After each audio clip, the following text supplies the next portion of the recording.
MSW Media.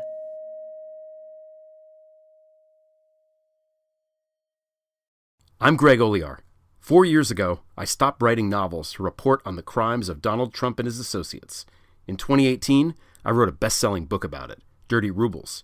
In 2019, I launched Prevail, a bi-weekly column about Trump and Putin, spies and mobsters, and so many traitors. Trump may be gone, but the damage he wrought will take years to fully understand. Join me and a revolving crew of contributors and guests as we try to make sense of it all. This is Prevail. News with swearing. Daily beans, daily beans. Daily beans, daily beans. Hello and welcome to the Daily Beans for Wednesday, March 22nd, 2023. Today, a possible indictment of Donald Trump in Manhattan and the next steps. A Fox News producer says she was set up in the Dominion case. Donald loses 2 more times today in court, and the special master in the Project Veritas case determines much of their evidence isn't privileged. I'm Allison Gill. And I'm Dana Goldberg. Hello, Dana. How are you today? I'm good, my friend. How are you? I am doing well. Thank you very much. We have a great show. We've got a lot of news. We've got the good news at the end. And so I'm super excited about that. Did your show sell out in Berkey? I know it's very close. If there's any tickets, I think there's only a handful. Oh, awesome. Well, you can go to danagoldberg.com if you want to see her in, the 505 Albuquerque. Do it. May 20th at the South Broadway Cultural Center. It's a great venue, only 300 seats. So it's a small, intimate venue, but we're very close to no seats. So get on there and get them while they're still left. I love you. Only 300 seats. You're so humble. That's a big-ass theater, lady. You're selling out big-ass theaters. Oh, thank you, sweetheart, very much. At least it is to me. It'll feel good in there. I love it. That sounds like an amazing time. So I hope that if there are seats left, any of our Leguminati can go and snatch them up. All right. We've got a lot of news to get to. Let's hit the hot notes. Hot notes. All right, the latest on the Manhattan DA Trump indictment watch is that the grand jury may vote to indict Donald today. But we might not hear about it until he's arraigned. Erica Orden at Politico put out a very good and complete description of what happens next, what we can expect. She writes, in many ways, the mechanics of indicting Trump are likely to be the same as they would for any other defendant charged by the Manhattan District Attorney Alvin Bragg. In other ways, they may be quite different, largely due to the fact that Trump enjoys the protection of the U.S. Secret Service and draws supporters who have resorted to violence in the past. Now, of course, he did put up a trial balloon to say he was going to be arrested yesterday, and 9 people showed up, so I'm not real sure if it's going to work out for him in the protest and take back the nation arena, but, we'll see, and I know law enforcement's on top of it. But here's how the expected indictment of Trump is likely to unfold. Although, as with most things related to the former president, expect the unexpected. Is Trump definitely going to be indicted? Not definitely, but appears very likely. The Manhattan District Attorney's Office has brought numerous witnesses before the grand jury and offered Trump a chance to go before the grand jury, an indication that the office is seeking to indict him. Though it is possible for the grand jury to vote against charging him. Grand juries rarely decline to indict, though. And if the district attorney's office thought they were in danger of the grand jury voting no, prosecutors likely would have paused the proceedings. Next up, what does the grand jury vote entail? Well, after prosecutors finish presenting witnesses, an assistant district attorney will tell the 23-person grand jury which charges that they will be considering, which crimes, which codes, and they will read the text of the law to them. The grand jury will then leave to discuss the case and then vote on it. An indictment requires 12 or more jurors to vote yes. If that happens, the vote will be recorded on a form and signed, then taken by someone from the DA's office to either the clerk's office or to the office of the judge who's overseeing the grand jury. It will be placed into an envelope, sealed and stamped by the clerk. How will we know if and when Trump is indicted? Well, once the indictment is stamped, the DA's office will notify an attorney for Trump that he has been indicted. At that point, Trump is free to make this information public. Which he will. He tends to do that, but it won't be made public by the DA's office. Will he be arrested? Will his mugshot be taken? When will he appear in court? Because this case is white collar, the DA's office will ask the Trump attorney when he plans to come to New York to be arraigned. The law does not require a defendant to turn himself in within a specific time frame, so the timing here is flexible. Whenever he comes to New York, he and his attorney will report to the district attorney's office, where Trump will be arrested and booked, which means he'll be fingerprinted and have his mugshot taken. He may also get a DNA swab. It is unclear how his Secret Service protection may affect this process.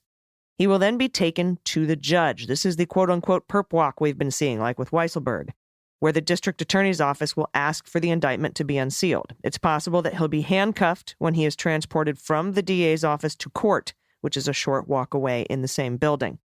At this point, he will be arraigned, which means he will have to enter a plea of guilty or not guilty. I'll give you one guess how he's going to plead. Then he'll be released because these charges that he's likely to face are non-bailable because New York has that program. We should ask all Republicans how they feel about no bail at this point. Yeah. Now, what happens next? The judge will set a date for his next court appearance, usually for the defense and prosecution to discuss additional steps, as well as a potential discussion about discovery. After his initial court appearance, Trump will most likely be able to return to his Florida home or wherever he chooses to wait for trial. Now, how far will House Republicans take their Bragg investigation? Erica writes, House Republicans followed through with a pledge to investigate Bragg over claims of politicized judicial process, but the probe is still in its infancy. Jim Jordan, Jim Comer, and Brian Steele, the chairs of the Judiciary Oversight and Administration Committees, fired off a letter to Alvin Bragg accusing him of, quote, actions that will erode confidence in the even-handed application of justice and unalterably interfere in the course of the 2024 presidential election if Trump is indicted. A DA spokesperson responded, saying they wouldn't be intimidated by attempts to undermine the justice process. Republicans are giving Bragg until 10 a.m. Thursday to set up an interview with the committee. They also want a tranche of documents and records, including any related to federal funding or communications with the Justice Department and other federal law enforcement agencies. They will not get them. Those requests are, for now, voluntary, and the letter doesn't include a mention of compulsory processes if Bragg doesn't comply, so no subpoenas so far. But my champagne is at the ready.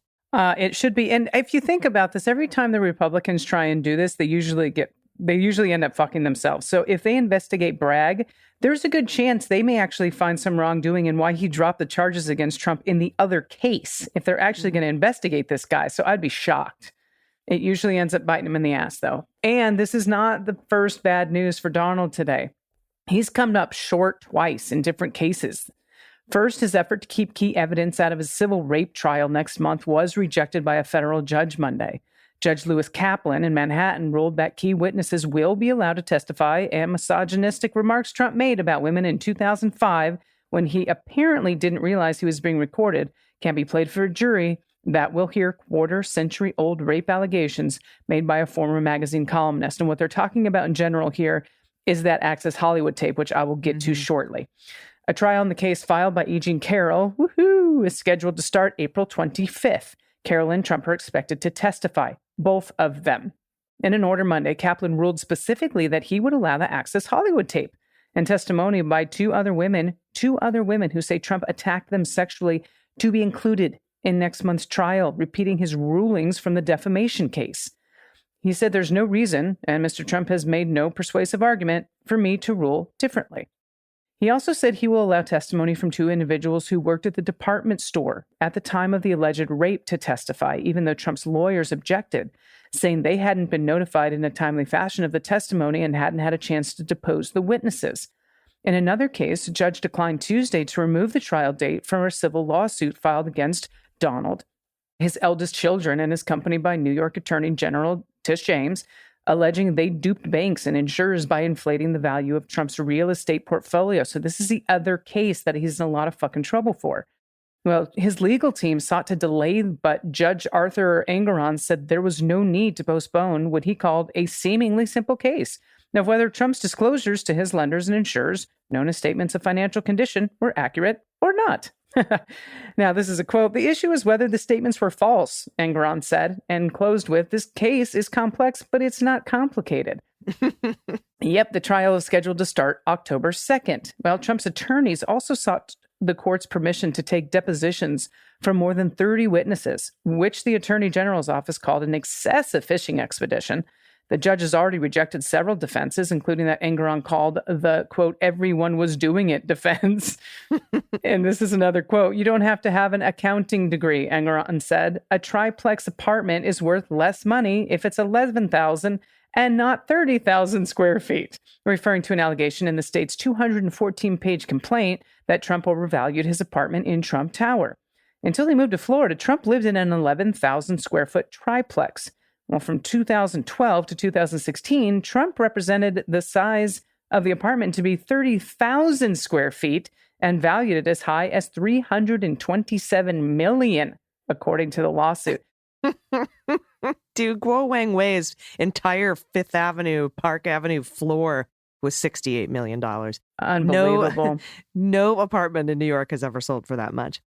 But yeah, so he lost those two cases, or, he was handed some losses in those cases today. And we have an update in the Project Veritas case. You'll remember they're being investigated for stealing Ashley Biden's diary. And their leader, James O'Keefe, whose house was searched by the FBI, recently stepped down as CEO. In a 20-page report issued by the special master, Barbara Jones, in the case, who incidentally is the same special master that was assigned to the Cohen case, the Rudy case, and she's the New York Attorney General's Trump org babysitter pending civil suit. Remember that? They were like, we need somebody to watch. Tish James was like, we need to appoint somebody to.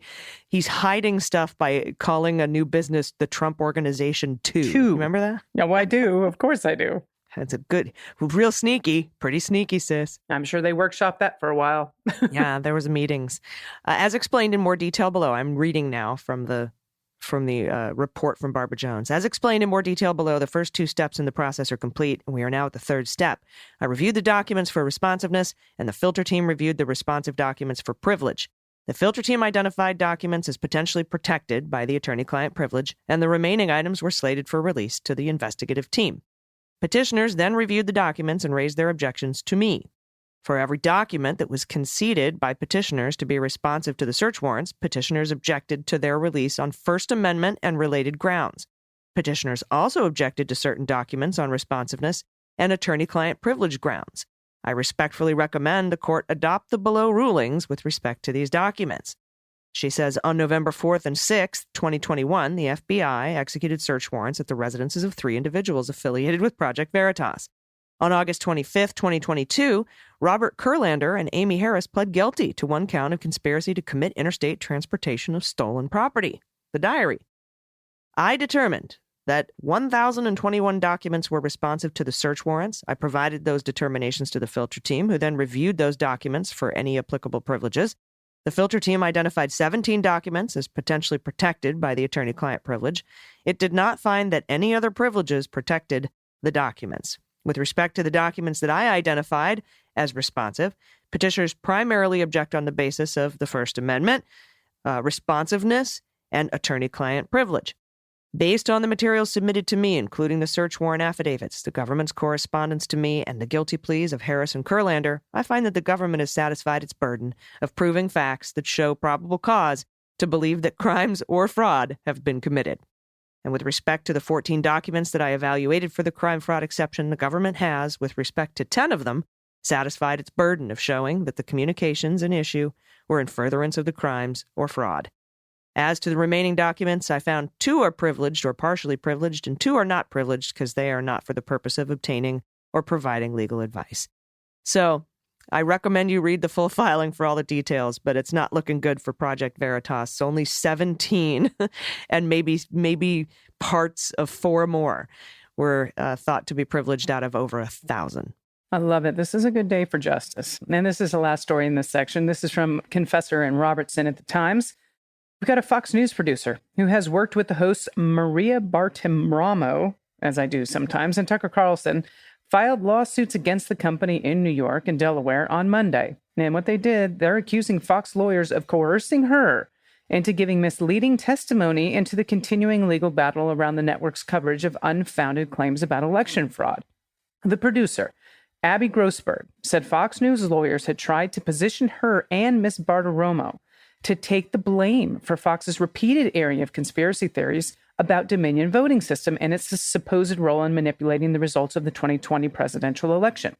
As we know, we've covered it in depth. Dominion has filed a $1.6 billion defamation suit against Fox. Miss Grossberg said the effort to place blame on her and Ms. Bartiromo was rooted in rampant misogyny and discrimination at the network. Really? At Fox News? Knew? You don't say. The lawsuits also include details about Ms. Grossberg's work life at Fox and on Mr. Carlson's show. Ms. Grossberg says she and other women endured frank and open sexism, really, you don't say, from coworkers and superiors at the network. I'm not laughing because it's very serious, but to be surprised at all that Tucker Carlson is a douchebag is ridiculous. But she's saying that the show, which has been dogged for years by lawsuits and allegations about sexual harassment by Fox executives and stars. So this is not different or new to anyone. In her complaints, Ms. Grossberg accuses lawyers for Fox News of coaching her in a, quote, coercive and intimidating manner before her September deposition in the Dominion case. Wow. Yeah, the lawyer, she said, gave her the impression that she had to avoid mentioning prominent male executives and on-air talent to protect them from any blame while putting her own reputation at risk. Fox News, fucking piece of work, man. Go ahead, AG. I guess she's not considered on-air talent. Yeah, whoopsie. And by the way, on Monday afternoon, Fox filed its own suit against Ms. Grossberg, seeking to enjoin her from filing claims that would shed light on her discussions with the company's lawyers. A judge has not yet ruled on the Fox's suit. Later on Monday, according to her lawyer, Parisas G. Philippatos. Sounds right to me. Good, because it doesn't often. Fox also placed Ms. Grossberg on forced administrative leave. So she's getting the raw end of all this. They're throwing her right under the bus. And a judge heard arguments for summary judgment in the Dominion suit today. Okay, so this is an addition. Dominion filed a summary judgment, which is very rare in defamation cases because the bar to prove malice is so high. Summary judgment basically means, hey, you don't need a trial to see that we should win, so just give us a judgment now. Like, come on. We can do it. Forget about it. Come on. Come on. How you doing? Now, Fox News argued it's protected by the First Amendment. Well, jury selection is scheduled to begin April 13th, the day after my birthday, with trial kicking off the next week on April 17th. As of this recording, right now, we don't yet have the judge's decision on summary judgment, though AG and I imagine this one will head to trial. Yeah, I think so too. I mean, the summary judgment, I've never seen a defamation get settled in summary judgment like that. But I mean, there's so much evidence. And as soon as we hear the judge's decision on that, we'll let you know. But I imagine he'll let it go and be heard before a jury. All right. We do have a little bit of breaking news from ABC. This is pretty interesting here. I'm about to tweet this out, but sources say that Special Counsel Jack Smith claims Trump deliberately misled his attorneys about classified documents. This is the Judge Beryl Howell ruling, and it says that prosecutors in the Special Counsel's office have presented compelling preliminary evidence that former President Trump knowingly and deliberately misled his own attorneys about his retention of classified materials after leaving office. And that's according to the Judge Beryl Howell in a sealed filing on Friday, and that's sources who described it. She stepped down on Friday as the D.C. Court's chief judge, so we will see what's new in this. We'll go over it in detail tomorrow on the Beans, but pretty interesting. And then, of course, you know, Andy and Al covered on Jack this week as well. So if you haven't listened to the Jack podcast, now's a good time because shit's getting real. All right. Well, thank you for that. And thank you for helping me get through the hot notes today. I'm a little off my game with all the breaking news. I feel like I don't have enough eyes to read it all. No, there's a lot. You've been great. You're always great. I mean, the amount of work you do on any given day, AG, I'm shocked that our podcast sounded that they're as together as they are because you have got so much on your plate. Well, we have also a very amazing team over here at that MSW is Media, very true. All right. And speaking of that amazing team, they have put the good news together for us. We're going to read that after this quick break. If you have any good news, you can send it to us at dailybeanspod.com and click on contact. We'll be right back. After these messages, we'll be right back. Hi, I'm Dan Dunn, host of What We're Drinking with Dan Dunn, the most wildly entertaining adult beverage-themed podcast in the history of the medium. That's right, the boozy best of the best, baby. And we have the cool celebrity promos to prove it. Check this out. Hi, I'm Allison Janney, and you're here with me on What We're Drinking with Dan Dunn. And has my sexy voice. Boom. Boom is right, Academy Award winner Allison Janney. As you can see, celebrities just love this show. How cool is that? Hey, this is Scottie Pippen, and you're listening to The Dan Dunn Show. And wait, hold on. The name of the show is what? All right, sure. Scottie Pippen momentarily forgot the show's name, but there's a first time for everything. Hey everyone, this is Scoot McNairy. I'm here with Dan Dunn on What Are You Drinking? What's it called again? Fine, twice. But famous people really do love this show. Hi, this is Will Forte, and you're, for some reason, listening to What We're Drinking with Dan Dunn. Now, what do you mean, for some reason, Will Forte? What's going on? Hi, this is Kurt Russell. Listen, I escaped from New York, but I couldn't get the hell out of Dan Dunn's happy hour. Please, send help. Send help? Oh, come on, Kurt Russell. Can somebody out there please help me? I'm Dita Von Teese, and you're listening to What We're Drinking with Dan Dunn. Let me try one more time. Come on. Is that right? Sorry. What we're drinking? It's amazing. It's amazing. Right, Is it right? Ah, that's better. So be like Dita Von Teese, friends, and listen to What We're Drinking with Dan Dunn, available wherever you get your podcasts.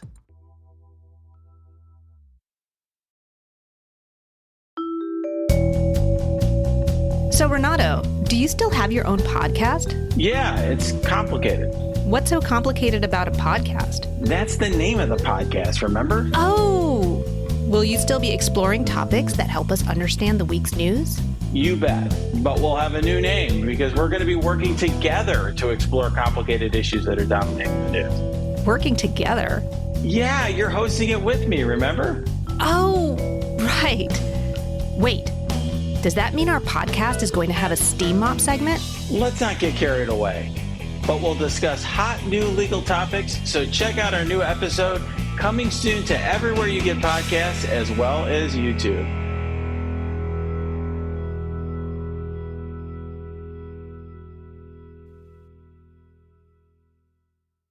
Everybody, welcome back. It's time for the good news. Who likes good news, everyone?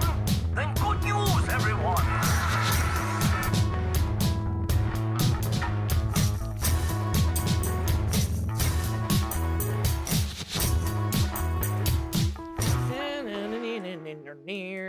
Good news, good news. And if you have any good news, confessions, corrections, you want to give a shout out to somebody that is amazing, or, send in your pod pet pics, especially in costume. If you don't have a pod pet, you can send a local adoptable pet in your area. Maybe there's a business in your area that needs a shout out. Maybe you have a whoopee story. Maybe you put a masking tape square on your floor and your cats have sat in the middle of it.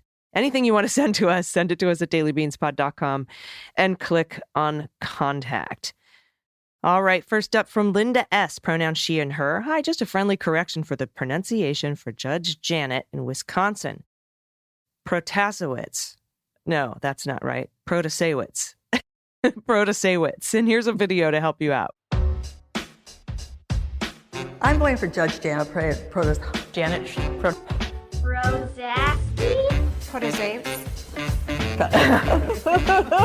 Judge Janet Protasewicz.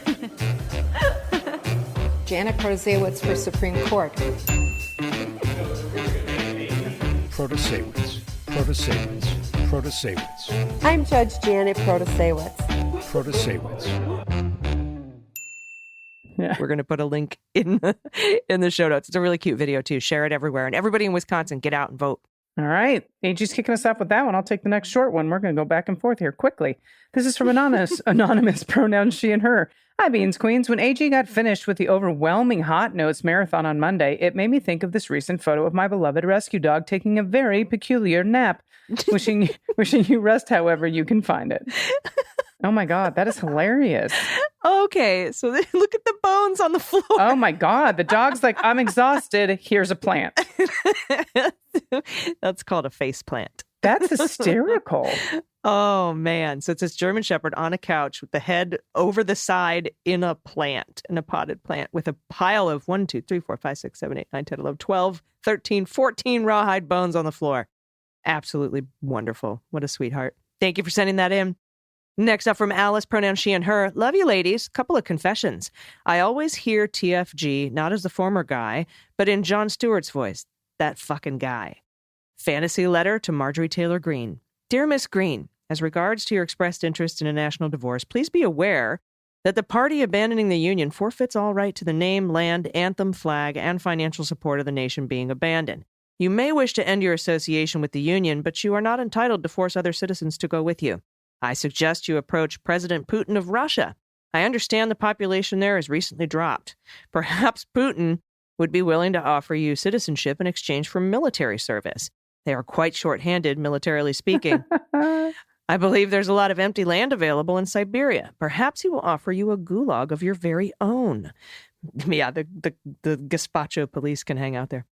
Contrary to what you may have been told, Russia has no Second Amendment right to bear arms and no NRA. You will be unable to transport your personal arsenal by commercial flight. However, since Ukraine is currently involved in an armed conflict to protect their democracy, rehoming your weapons should pose no major challenge. The country you are leaving has spacious military planes. The citizens you leave behind will be relieved to see them go. The Ukrainians who will receive them will put them to proper use on the battlefield. Enjoy your new life in Russia. By the way, that was a great letter. It was fantastic. Also, I love when you get Pete to swear. It really makes my day. I got him again on today's Cleanup on Aisle 45 toward the end. Nice.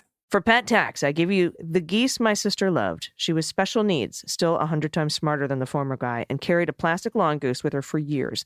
To the library, to McDonald's, to the grocery store. She died last year, but returns with the geese, I'm sure. Oh. Hi, geese. Super sweet. Oh, man, you got to be kidding on this next one. Uh-oh, what do you got? Okay, this is from Patty B. in Oakland. No pronouns on this one. Hello, fabulous beans queens. This is not exactly a frog orgy, but it's definitely frog orgy adjacent. In English, we use the onomatopoeia ribbit to describe the sounds that frogs make, but different languages use different words. You guys know where this is going, right? You all listening? Mm-hmm. I learned this today from world-famous frog orgy artist extraordinaire Froghole the Clown. Yep, when he posted a story to Facebook along with a list of frog sounds from different languages. I'm sharing this with you and the listeners because why not? And because perhaps someone will be inspired to do a multicultural audio frog orgy soundtrack. Immersive multimedia would be cool too. Without further ado, in Mandarin, it's guio guio. In English, ribbit. German, quack quack. Hungarian, brekik brekik. Italian, krak brekeki. Italian, kra kra. Japanese, kero kero. Korean, gaikul. Polish, I'm going to say that's kum kum, but yeah. Okay. So. Spanish, kra kra. Turkish, virak virak. And Thai is op op. I think I did okay. Yeah, I think you did good. I sincerely apologize, but I have no information about the sounds that axolotls, say it. Axolotls, thank you. Make while they are crashing a frog orgy. I've included the frog orgy image again because I still laugh my ass off whenever I look at it. As always, thank you for making me sounds smart and well-informed. Yes, I have this in my office. Isn't it beautiful? It is. It's very cute. Frog Orgy 2023. Love it. All right, next up from Anonymous. In the 70s, I had a huge velvet squares quilt for my waterbed. Remember those? Yes, I do. My tuxedo cat would always lay on the light-colored squares, and my pale tiger cat laid on the black, purple, or chocolate squares. We laughed about the color choice, but never thought about the shapes until now. LOL. How funny. And in a related post from Audrey, she and her, caught in the blue square. Here are 3 photos. My husband wanted to play along. My big boy cat didn't want to have anything to do with it. And my orange girl went right into the square. This was fun. Thanks for suggesting it and for all you do. Oh my goodness. I want to know the scientific reasoning behind all this. I don't know. I'll probably end up Googling some shit at this point, but it's fascinating. It is. I don't understand it either, but they want to be in the square. So we got an orange cat in the square. This is I have to wonder if you put a bunch of people in a courtyard and had, you know what I mean? Like geometric shapes in tape. If people would just out of curiosity be like, I wonder what this is for, and go stand in it. Huh. So funny. All right. Well, thank you everybody for listening. It's been a heck of a news week and it's going to continue on. Maybe there'll be an indictment. Maybe you'll hear about an indictment by the time you listen to this show. I'm not sure. But again, as I said, that indictment will be sealed and we will only hear about it either through the DA's office when the arraignment happens or from Trump's lawyers or Trump himself. once he gets it. So that's what's happening. Remember, you can follow Indictments Only on Twitter and turn on notifications, and I'll let you know when the indictment happens. Do you have any final thoughts before we get out of here? No, my final wish, I guess you could say, is that son of a bitch gets arrested. That's it. Yeah, I'm looking forward to the mugshot. I'm going to put him on coffee mugs and we're going to sell them. Oh, it's going to be so good. Give the proceeds to the Trevor Project or something. Yeah, we got to make sure we have the picture on the outside, though, so no one has to look at that while they're trying to enjoy their tea. Make everyone else look at it. Put it at the bottom. Oh, my God. Oh, that'd be a great way to finish your cup of coffee, though. Like, look at that asshole. That's where the sludge belongs, on the bottom. The dregs, the wine diamonds. All right, everybody, thank you so much for listening. We'll be back tomorrow, hopefully with some more interesting news. But, I mean, today's was pretty great, but we'll see you then. Until then, please take care of yourselves, take care of each other, take care of the planet, take care of your mental health. Vote blue over Q. And take someone with you. In Wisconsin. Do it. And I've been AG. I've been DG. And, I feel like Obama. Them's the beans. The Daily Beans is written and executive produced by Allison Gill, with additional research and reporting by Dana Goldberg. Sound design and editing is by Desiree McFarlane, with art and web design by Joelle Reeder with Moxie Design Studios. Music for The Daily Beans is written and performed by They Might Be Giants, and the show is a proud member of the MSW Media Network, a collection of creator-owned podcasts dedicated to news, politics, and justice. For more information, please visit mswmedia.com. MSW Media. Hi, I'm Harry Littman, host of Talking Feds, a roundtable that brings together prominent figures from government law and journalism for a dynamic discussion of the most important topics of the day. Each Monday, I'm joined by a slate of Feds favorites and new voices to break down the headlines and give the insider's view of what's going on in Washington and beyond. Plus sidebars explaining important legal concepts read by your favorite celebrities. Find Talking Feds wherever you get your podcasts.